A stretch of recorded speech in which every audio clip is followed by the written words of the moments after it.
Shalom, graça e paz. Está na hora do nosso momento de transmitindo graça pela palavra. No livro de Efésios, capítulo de número 4, versículo 29, Paulo diz: Não saia da vossa boca nenhuma palavra torpe, mas só a que for boa para promover a edificação, para que dê graça aos que ouvem. Eu quero nesse momento ministrar para você sobre um tema: precisamos ainda confessar os nossos pecados? Pois muitas das vezes esta é a grande dúvida de muitos irmãos quando eles entendem o texto de lá de João, capítulo 16, versículo de número 8, quando o Senhor Jesus diz: quando ele vier, convencerá o mundo do pecado, da justiça e do juízo. Muitos irmãos perguntam: mas pastor, se eu já fui convencido pelo Espírito Santo de Deus, agora eu preciso ainda confessar os meus pecados? Todas as vezes que eu vir a pecar, o Espírito Santo vai me convencer novamente? Como é isso? Então, nós vamos aprender sobre esse tema. Precisamos ainda confessar os nossos pecados? Então preste atenção e eu tenho certeza absoluta que você será muito edificado com esta palavra. Então esteja atento, volte-se para a palavra e lembre-se: a fé vem pelo ouvir e o ouvir a palavra de Cristo. O desejo do meu coração é que, ao ouvir esta mensagem, você seja enriquecido por Deus e o rema de Deus inunde o seu coração. Pois bem, a grande pergunta é: precisamos ainda confessar os nossos pecados? A verdade fundamental do Evangelho é que nossos pecados eles foram perdoados e Deus não mais se lembra deles. Trata-se de um problema resolvido de uma vez por todas lá na cruz do Calvário pelo sangue do Cordeiro de Deus. A verdade fundamental do Evangelho é que nossos pecados eles foram perdoados e Deus não mais se lembra deles. Lembre-se, lá no livro de Hebreus, capítulo 8, versículo 12, diz assim: porque serei misericordioso para com suas iniquidades, e de seus pecados e de suas prevaricações não me lembrarei mais. Isaías também diz, lá no capítulo 43, versículo 25, eu mesmo, sou o que apago as tuas transgressões por amor de mim, e dos teus pecados não me lembro mais. Então, sendo assim, por que um crente ainda deveria confessar seus pecados? Essa é uma questão muito importante que me é feita frequentemente. Frequentemente, as pessoas me perguntam sobre isso, e hoje eu gostaria de ajudá-lo a entender. E o primeiro entendimento que você precisa ter é: que você é livre da consciência de pecado. Quando o Senhor Jesus ele foi crucificado, ele derramou o seu sangue para lavar todos os nossos pecados. Depois de lavar os nossos pecados, ele assentou-se à direita, nas alturas. Isto você vai ver lá no livro de Hebreus, capítulo de número 1. Hebreus, capítulo de número 1, versículo de número 3, você vai ver nitidamente o autor de Hebreus revelando exatamente isso. Ele diz assim: o qual, sendo o resplendor da sua glória e a expressa imagem da sua pessoa, e sustentando todas as coisas pela palavra do seu poder, havendo feito por si mesmo a purificação dos nossos pecados, assentou-se à destra da majestade nas alturas. Aleluia! Então, meu querido irmão, baseado no texto de Hebreus 1:3, vem a pergunta: se depois de sermos salvos e purificados de nossos pecados, se nós viermos a cometer pecado de novo, o sangue de Jesus lavará nossos pecados novamente? O conceito natural é que uma vez que pecamos, precisamos ser purificados novamente. Mas não existe tal ensino na palavra de Deus. O sangue de Jesus purifica nossos pecados somente uma vez. Não existe repurificação de pecado no Novo Testamento. No Antigo Testamento, no entanto, o pecado só era coberto por um ano. No dia da expiação, eles imolavam o sacrifício da expiação e os seus pecados eram cobertos por um ano. Foi assim até o dia em que João Batista declarou lá no deserto da Judéia, em João capítulo 1, versículo 29, Eis o Cordeiro de Deus que tira o pecado do mundo. Anteriormente, o sangue de animais apenas cobria os pecados, mas agora o Cordeiro de Deus veio para os remover completamente e de uma vez por todas. A lei era como um pagamento com cartão de crédito. Não era um pagamento real, mas apenas a promessa de que a conta seria paga no dia do vencimento. No dia em que o Senhor morreu no Calvário, a conta foi quitada. O problema é que muitos ainda vivem como se estivessem no Velho Testamento. Na lei, havia a recordação dos pecados, mas agora que nossos pecados foram purificados de uma vez por todas, não mais precisamos viver debaixo de consciência de pecados. Ora, visto que a lei tem sombra dos bens vindouros, não a imagem real das coisas, nunca jamais pode tornar perfeitos os ofertantes com os mesmos sacrifícios que, ano após ano, perpetuamente ele ofereceu. Então, observe o que diz lá em Hebreus, capítulo de número 10, versículos 2 e 3. Ora, visto que a lei tem sombra dos bens vindouros, não a imagem real das coisas, nunca jamais pode tornar perfeitos os ofertantes, com os mesmos sacrifícios que, ano após ano, perpetuamente eles oferecem. Doutra sorte, não teriam cessado de ser oferecidos, porquanto os que prestam culto, tendo sido purificados uma vez por todas, não mais teriam consciência de pecado. Entretanto, nesses sacrifícios faz-se recordação de pecados todos os anos. Então, o argumento do autor de Hebreus é que se os sacrifícios da lei pudessem purificar os pecados de uma vez por todas, as pessoas não mais teriam consciência de pecado.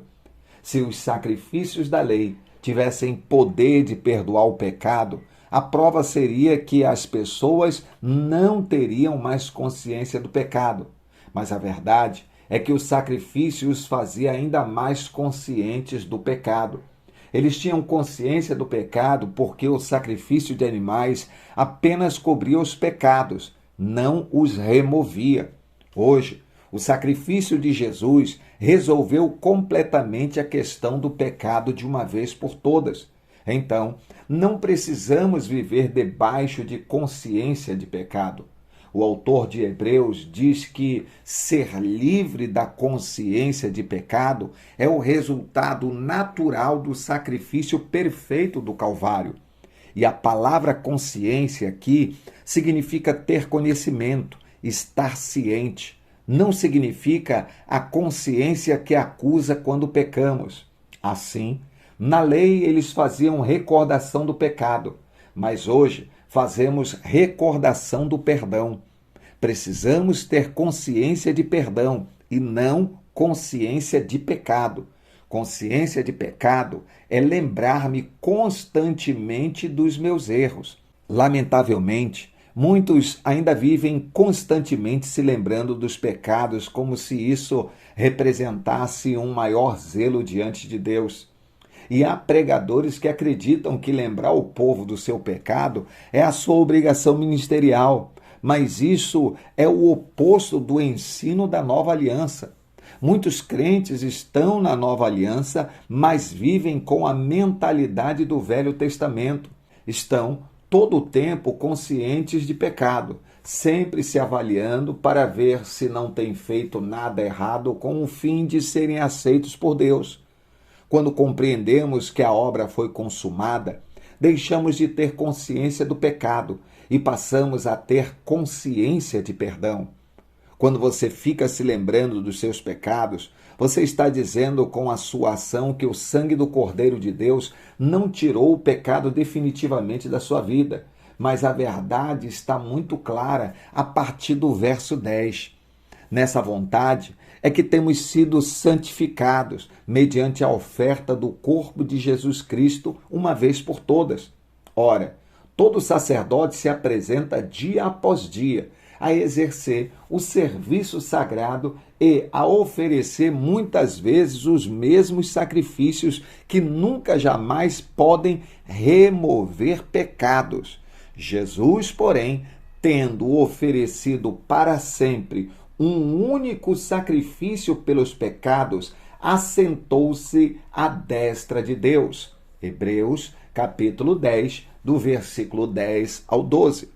Quando você recebeu a Jesus em sua vida, você foi aperfeiçoado para sempre.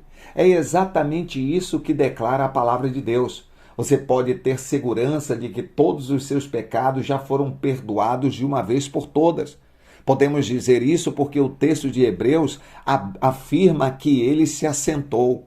Estar consciente de pecado depois que eles foram perdoados é como ficar lembrando de uma dívida quitada como se ainda estivesse devendo.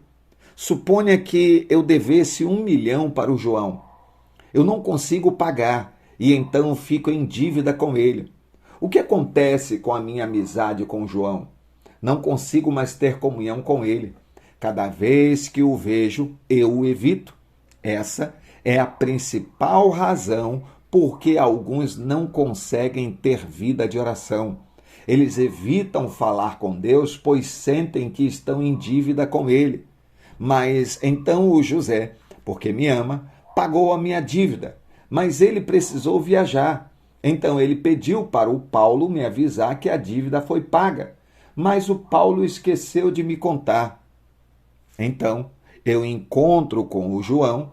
Ele ri para mim, mas eu interpreto o sorriso dele como um tipo de agressão.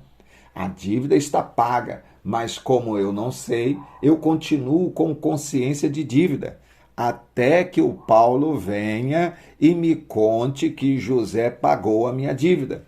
Se eu duvidar que a dívida foi paga, continuarei com a amizade rompida com o João, mesmo que não haja mais dívida nenhuma. O Senhor Jesus ofereceu a si próprio uma vez como oferta por nossos pecados. Ele efetuou a redenção eterna uma vez por todas. E o verso 2 declara que aqueles que foram purificados não têm mais consciência de pecado. O sacrifício propiciatório do Senhor não é apenas para os pecados do passado, mas também para todos os pecados do presente e também do futuro. Mas o que fazer quando pecar? Creio que está claro que um cristão não deve mais viver com consciência de pecado, sempre se olhando para ver se há algo errado, com o objetivo de agradar e de ser aceito por Deus.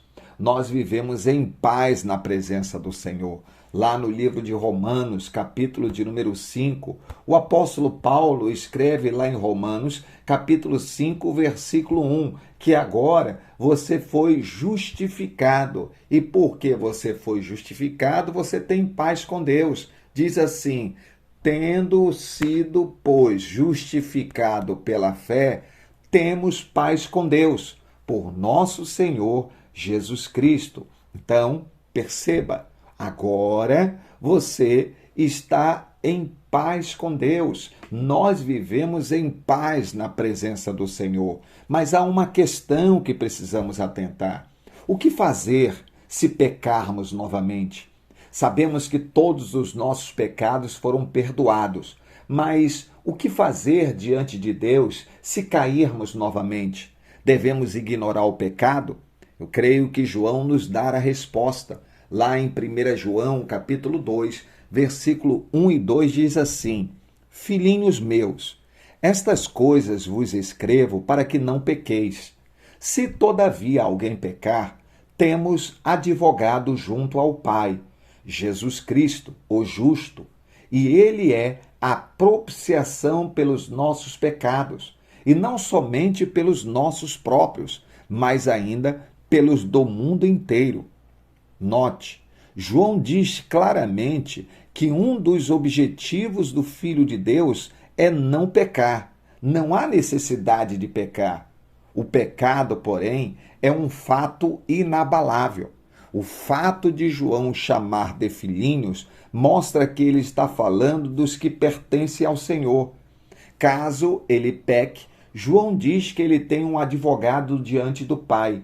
Veja que não é diante do juiz, mas diante do Pai, pois é um assunto de família, é um assunto de comunhão. O nosso advogado não nos defende dizendo que a tentação foi muito forte para os filhinhos suportarem. Então, eles não conseguiram lidar com ela, por isso caíram. O Senhor não diz que, por serem criancinhas ainda, não possuem muito conhecimento e por isso devem ser perdoados. Não é assim que ele nos defende. Ele nos defende dizendo que ele é a propiciação pelos nossos pecados. A sua defesa está baseada na sua obra consumada. Esse sacrifício foi perfeito e inclui todos os pecados de todos os cristãos no tempo e no espaço. Quando esse sacrifício propiciatório é mostrado a Deus, ele não tem como nos punir. Para com os pecadores, o Senhor é o Salvador, mas para com os filhos, ele é o advogado. Como Salvador, ele consumou a obra da cruz, mas como advogado, ele aplica a obra da cruz. Observe bem, ele se tornou o nosso Salvador muito antes de arrependermos, crermos e virmos a ele. Ele se tornou o nosso Salvador quando nós ainda éramos pecadores. Note lá em Romanos, capítulo de número 8, versículo 5. Romanos 8, 5, ele diz assim: porque os que são segundo a carne inclinam-se para as coisas da carne, mas os que são segundo o Espírito para as coisas do Espírito. Observe o que diz Romanos capítulo 5, versículo 8. Mas Deus prova o seu amor para conosco em que Cristo morreu por nós, sendo nós ainda pecadores. Perceba como esta revelação ela é por demais poderosa. Deus prova o seu amor por nós, sendo ainda nós pecadores. Deus prova o seu amor por nós, mesmo sabendo que ainda o que nós éramos pecadores. Então, como que Deus provou o seu amor para conosco? Entregando Jesus para morrer por nós. Então, Deus deu o seu Filho único, como diz o texto, o Filho unigênito. E Romanos 5,8 diz que esta foi uma prova de amor de Deus por nós. Da mesma forma, ele não se torna nosso advogado depois que arrependemos. Pelo contrário, ele já é nosso advogado mesmo quando estamos pecando. João não diz para primeiro nos arrependermos e confessarmos o nosso pecado, para que então o Senhor Jesus se torne o nosso advogado diante de Deus.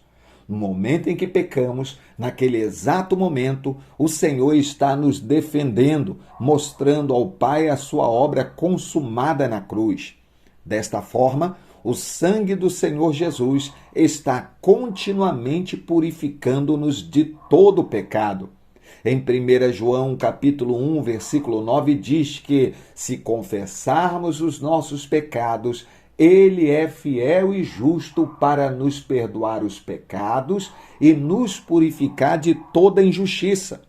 No original, esse versículo nos diz que o sangue de Jesus está nos purificando continuamente de todo pecado. A Bíblia jamais nos mostra que o sangue de Jesus faz uma segunda obra de purificação. Antes, ela nos mostra que o sangue nos purifica o tempo todo. Não há múltiplas purificações, apenas uma, definitiva e contínua. A obra consumada na cruz é de uma vez por todas, mas a obra de purificação do sangue é contínua. Por que ela é contínua? Porque o Filho está continuamente apresentando a Deus a obra consumada. Não é uma repurificação, mas uma demonstração contínua a Deus de que ele já morreu e todos os pecados já foram tratados. Em terceiro lugar, confesse que já está perdoado por causa do sangue. O perdão dos nossos pecados está totalmente baseado no sangue de Jesus. A confissão de pecados não tem poder de apagar pecados. Mas por que precisamos confessar? Em primeiro lugar, João não disse que a confissão é orar para que Deus perdoe os nossos pecados. O que o apóstolo diz é que precisamos reconhecer o pecado e tratá-lo como pecado. Lembre-se que você não é perdoado por causa da sua confissão.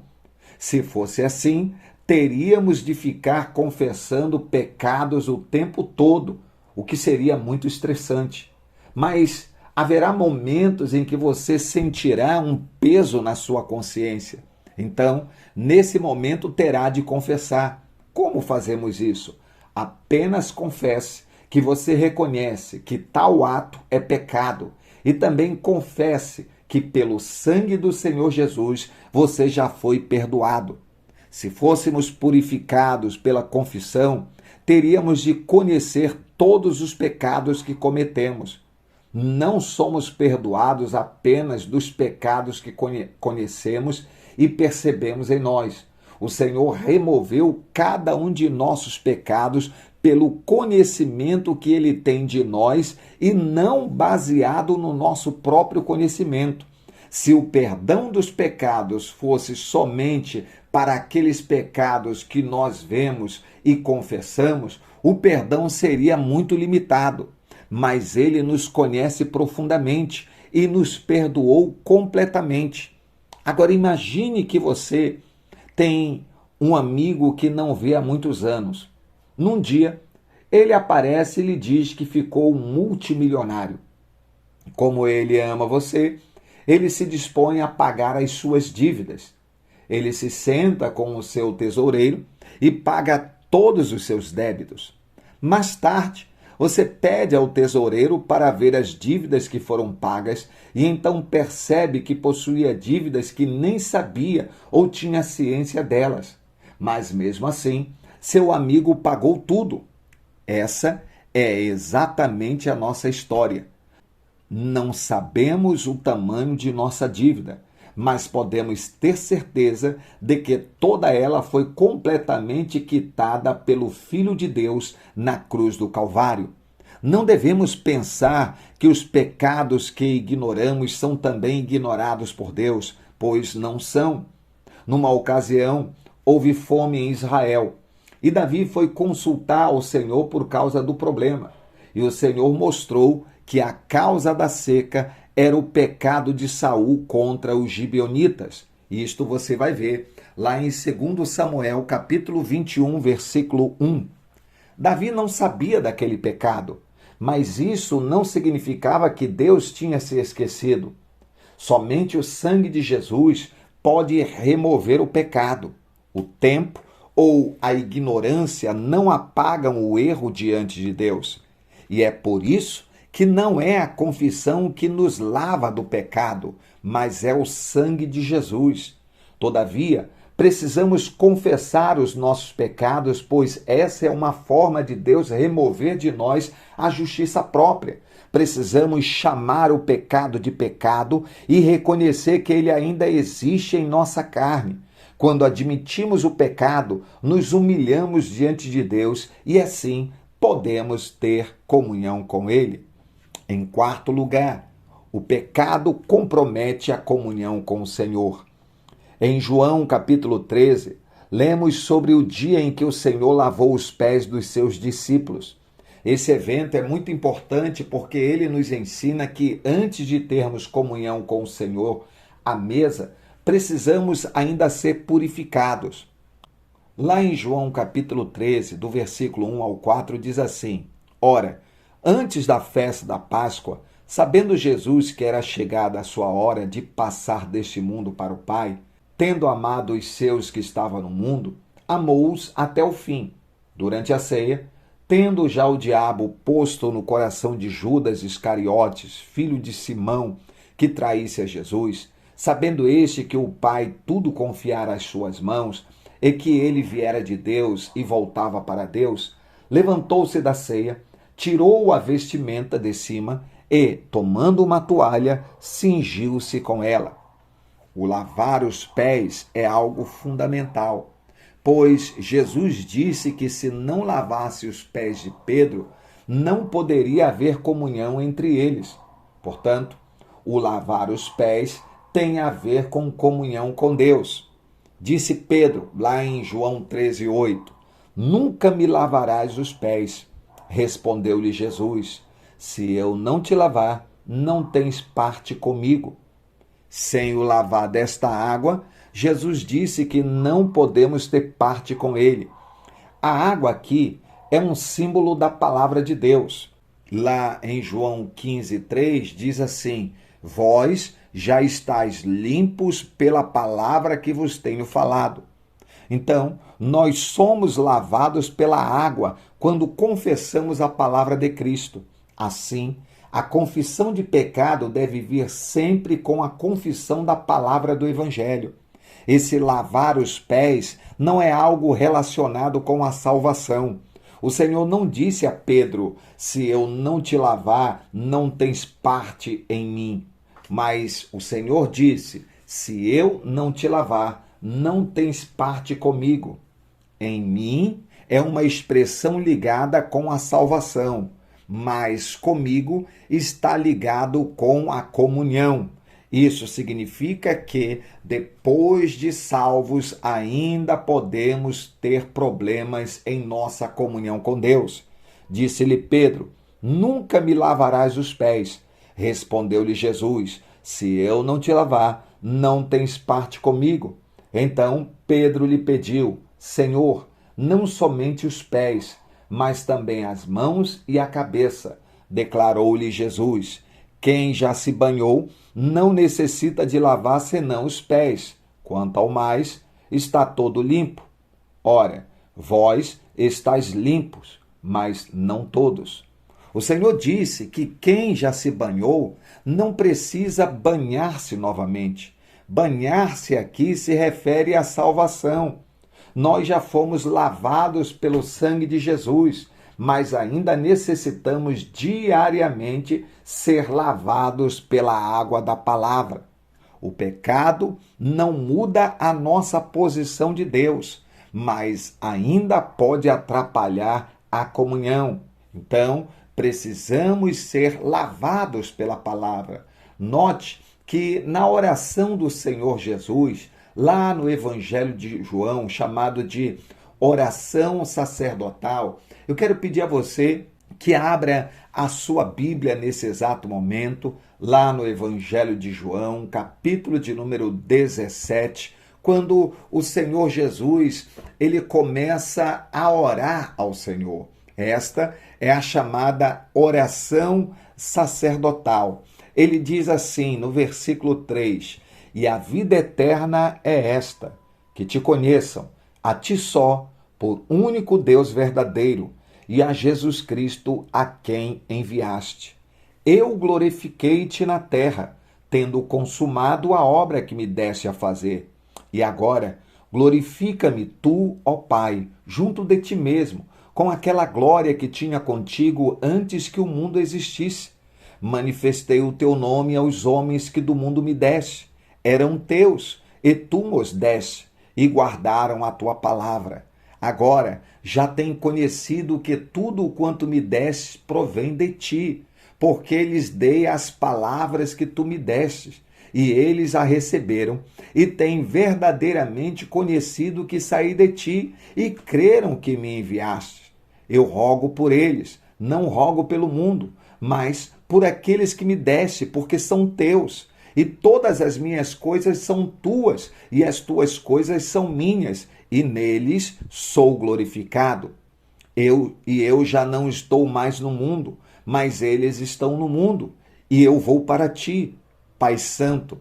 Guarda em teu nome aqueles que me deste, para que sejam um, assim como nós. Estando eu com eles no mundo, guardava-os em teu nome. Tenho guardado aqueles que tu me deste, e nenhum deles se perdeu, senão o filho da perdição, para que a Escritura se cumprisse. Mas agora vou para ti, e digo isto no mundo, para que tenham a minha alegria completa em si mesmo. Dê-lhes a tua palavra, e o mundo os odiou, porque não são do mundo, assim como eu não sou do mundo. Não peço que os tire do mundo, mas que os livre do mal. Não são do mundo, como eu do mundo não sou. Santifica-os na verdade. A tua palavra é a verdade. Assim como tu me enviaste ao mundo, também eu os enviei ao mundo, e por eles me santifico a mim mesmo, para que também eles sejam santificados na verdade. Perceba, querido irmão, que o Senhor Jesus ele diz que a palavra dele é a verdade. E todas as vezes que eu leio, que eu medito na palavra, eu estou me santificando a cada dia. Assim, não é a confissão que nos lava do pecado, mas o sangue de Jesus. Pelo sangue já nos banhamos, mas ainda há ocasiões em que precisamos lavar os nossos pés da sujeira do pecado. Se não lavarmos os pés, o Senhor diz que não podemos ter comunhão com Ele. Então, acredito eu que ficou muito esclarecido para você que nós não precisamos ficar toda hora nos arrependendo e pedindo perdão pelos nossos pecados, mas sim entendermos que os nossos pecados já foram perdoados e que agora você precisa reconhecer que você é lavado e remido pelo sangue de Jesus. Isto não quer dizer, querido irmão, que você deve ficar pecando constantemente com esta justificativa. Lembre-se, quem tem consciência da graça do Senhor tem prazer no Senhor. Lembre-se, o pecado, ele afeta a nossa comunhão com Deus. Então, diga para o Senhor, confesse ao Senhor que você já é lavado e remido, que o sangue de Jesus Cristo já purificou você desse pecado. E viva em novidade de vida. Que Deus te abençoe e que o Senhor continue falando poderosamente em seu coração.